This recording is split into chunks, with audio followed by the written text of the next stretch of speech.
ഇന്ന് നമുക്കൊരു നത്തോലി ഫ്രൈ ചെയ്യാം. അതും വെറൈറ്റി നല്ല നത്തോലി ഫ്രൈ.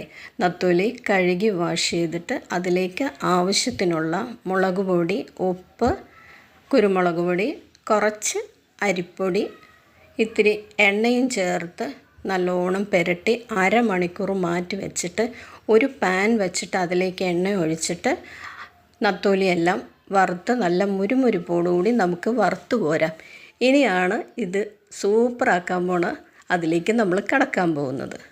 അതും ഒരു പിടി ചെറിയ ഉള്ളി അരിഞ്ഞിട്ട് അതൊന്ന് വാടി വരുമ്പോൾ ഒരു സവാള അരിഞ്ഞ് സ്ലൈസായത് അതും ഇതിലേക്ക് ചേർത്ത് വാടി വരുമ്പോഴത്തേക്ക് കുറച്ച് വെളുത്തുള്ളിയും ഇഞ്ചിയും അരിഞ്ഞത് അതും ചേർക്കുക. ഇത്തിരി മഞ്ഞളും ഇട്ടിട്ട് വീണ്ടും ഇളക്കി കൂട്ടിയിട്ട് ചില്ലി ഫ്ലേക്സും ചേർത്തിട്ട് ആവശ്യത്തിന് ചേർത്തിട്ട് അതിലേക്ക് കുറച്ച് ഗരം മസാല വേണമെങ്കിൽ നമുക്ക് ഇത്തിരി പെരുംജീരകത്തിൻ്റെ പൊടി ചേർക്കാം. അത് എൻ്റെ ഇല്ലായിരുന്നു. പിന്നെ ഒരു പിടി തേങ്ങാക്കൊത്തും അതൊക്കെ നിങ്ങളുടെ ഇഷ്ടം പോലെ അതിൽ ചേർക്കുക.